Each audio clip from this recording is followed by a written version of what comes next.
Hello everyone, this is Rachna, Assistant Professor, Community Health Nursing in Metro College of Nursing. Today we will discuss about a disease called chikungunya. So what is chikungunya? It is transmitted by a bite of infected mosquitoes. Chikungunya means that which bends up. This is a reference to the chikungunya symptom where patients walk in a bent posture due to joint pain. जो chikungunya का patient होता है उसका posture bent हो जाता है, झुक जाता है, वो उसके जॉइंट्स में पेन होता है, फीवर होता है, इसकी वजह से. Two types of Aedes species are implicated in causing this disease. Aedes aegypti and Aedes albopictus.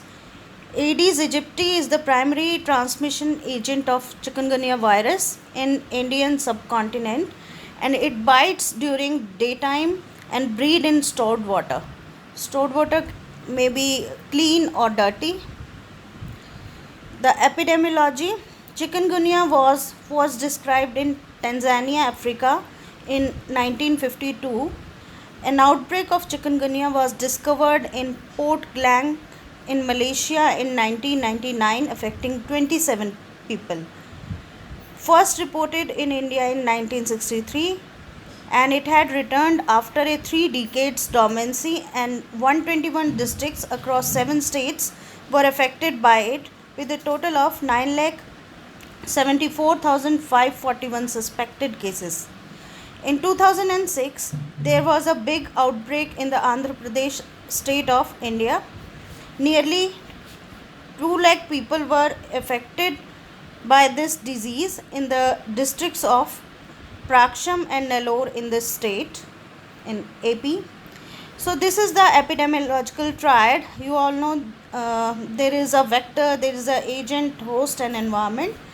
So here the agent is chikungunya virus, the vector is mosquito, maybe Aedes aegypti or Aedes albopictus, and this is the life cycle of that mosquito. Eggs, from eggs the larva comes out, and then it transformed into pupa and then adult mosquito. So Aedes mosquito, it breeds in household containers, in clean water, in all stored water for drinking, washing, bathing, rainwater collected in unused materials like coconut shells, mud pots, plastic cups, tires, etc. So these are the breeding sources. ये कहीं भी जो है breed कर सकता है, चाहे dirty water है, चाहे क्लीन है, चाहे अनक्लीन है, कैसा भी है. उसके बाद है so host is man. The main virus reservoirs are monkeys, but other primates, mammals and birds can also be affected. Okay. So environmental factors involved in this disease are population explosion, deforestation, global warming, floods, competition for food, fast movement of population, emergence of world as single village, unplanned urbanization, inadequacy of sanitation, improper disposal of garbage and pollution of aquatic systems, development of resistance in vectors to insecticides. तो environment में mostly आपने देखा है ये over population या population explosion की वजह से हो रहा है. उसका चाहे कोई भी रीज़न हो, चाहे ये पॉपुलेशन एक्सप्लोजन की वजह से आप डिफॉरेस्टेशन कर रहे हैं, ज़्यादा पॉपुलेशन की वजह से ग्लोबल वार्मिंग हो रही है, तो बेसिकली जब वहाँ पे प्रॉपरली सैनिटेशन नहीं होगा एनवायरनमेंट में, तो वहाँ पे ब्रीडिंग होगी मॉस्किटो की, और it will further gives rise to the chikungunya disease. Okay, then transmission. This virus is transmitted only by mosquitoes. The mosquito picks up the virus from an infected person during the viraemic period within 5 days from the day of starting of symptoms. जो इसका वायरेमिक period है, वायरेमिक period क्या होता है? वायरेमिक period basically 2 types का होता है, primary और सेकेंडरी. जब जो फर्स्ट साइट ऑफ इन्फेक्शन है वहाँ से ब्लड में जब एंटर करता है वायरस, तो वो होता है प्राइमरी वायरेमिक पीरियड. और जब प्राइमरी साइट से एंटर होके ब्लड में एंटर होके जब पूरे ब्लड स्ट्रीम में चला जाता है और दूसरे टिश्यूज़ में चला जाता है वायरस, तो उसको कहते हैं हम सेकेंडरी वायरेमिक पीरियड। तो मॉस्किटो जो है वायरस को पिकअप करता है किसी भी इन्फेक्टेड पर्सन से, उसे बाइट करके, और वो दूसरे जो हेल्दी पर्सन है उसके इन्फेक्टेड साइड पे छोड़ देता है। ठीक है, तो उसको कहते हैं वायरेमिक पीरियड। ये बेसिकली 5 डेज़ का होता है चिकनगुनिया के केस में। An infected mosquito will remain infected all its lifespan and can transmit the virus each time it bites. An infected person cannot spread the infection directly to other person. जो mosquito होता है वो तो अपनी पूरी life cycle में जो है उस वायरस को स्प्रेड करता रहता है, क्योंकि वो इन्फेक्टेड ही रहेगा। बल्कि जो इन्फेक्टेड ह्यूमन बीइंग है वो डायरेक्टली अदर पर्सन्स को ये इन्फेक्शन नहीं दे सकता। वो या तो ब्लड ट्रांसफ्यूज़न के थ्रू देगा या किसी भी ब्लड रिलेटेड जो इन्फेक्शंस है ब्लड से जो हो सकते हैं, चाहे आप इंजेक्टेबल कोई भी चीज़ यूज़ कर रहे हैं, इंजेक्शंस यूज़ कर रहे हैं, या नेडल प्रिक इंजरी हो गई इन्फेक्टेड पर्सन से, तो उस केस में जो है एक इन्फेक्टेड ह्यूमन बीइंग से दूसरे ह्यूमन बीइंग को ये ट्रांसमिट हो सकता है। Now comes to clinical symptoms and diagnosis. It is usually not life threatening and most patients feel better within a week, but the joint pains can last for a long time and full recovery may take months. So these are the clinical symptoms: chills, fever, vomiting, nausea, headache, joint pain, rashes, mouth ulcers, loss of taste, conjunctivitis. We diagnose this chikungunya by 2 tests: enzyme linked immunosorbent assays ELISA and reverse transcriptase polymerase chain reaction RT-PCR. So these 2 tests are involved in for diagnosis of chikungunya. Then primary management and referral. It includes no specific antiviral drug treatment.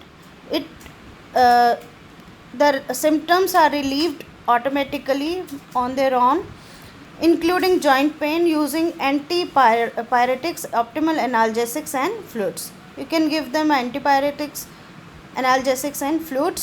You can give them ORS also, and you can also opt for Ayurveda and homeopathy for joint pains. Then this is non-pharmacological treatment. It includes rest and plenty of oral fluids or ORS. Follow up daily until temperature is normal. Check hematocrit daily where possible. What is hematocrit? Hematocrit is concentration or percentage of RBCs in whole blood volume. So we have to check that daily. Check for signs of severe illness. Now comes to pharmacological treatment or management. It includes tablet paracetamol 500 mg 6 hourly, not more than 4 times in 24 hours. ORS for patients with dehydration. And cautions are: no role of antibiotics or steroids. We don't have to give steroids or antibiotics to the patient. And also do not give aspirin or ibuprofen, okay, as these medicines are banned. These can cause internal bleeding. Okay, so patient education, in that we have to instruct patient to report immediately if any of the following danger signals appear. It includes severe abdominal pain, passage of black stools, bleeding into the skin or from the nose or gums, and sweating and cold skin. So we have to educate the patient regarding these danger signals. He or she must report immediately to any healthcare center or hospital. Then in prevention, first is elimination of stagnant water at home, schools and workplace to avoid breeding of mosquitoes. Second, using insect repellents over the exposed parts of the body. अपने जो भी है insect repellents लगाने हैं अपने body parts पे। उसके बाद है यूजिंग मॉस्किटो स्क्रीन्स और nets in non air conditioned rooms. wearing the long sleeved clothes like long trousers of the light shade for protection against mosquitoes. पूरे जो अपने बॉडी कवर करने वाले लॉन्ग स्लीव के क्लॉथ्स जो है वो आपने पहनने हैं ताकि मॉस्किटो बाइट ना कर पाए. उसके बाद है properly covering all water tanks so that mosquitoes can not get in. जो आपके वाटर टैंक्स हैं जो आप घर में पानी यूज़ करते हैं या फिर एक कम्युनिटी में जो वाटर टैंक्स होते हैं बड़े वाले, उनको आपने प्रॉपरली कवर करके रखना है ताकि वहाँ पे मॉस्किटो ब्रीडिंग नहीं हो पाए. उसके बाद है getting rid of any container capable of retaining water in the outdoor surroundings. ऐसा कोई भी कंटेनर या कोई भी ऐसी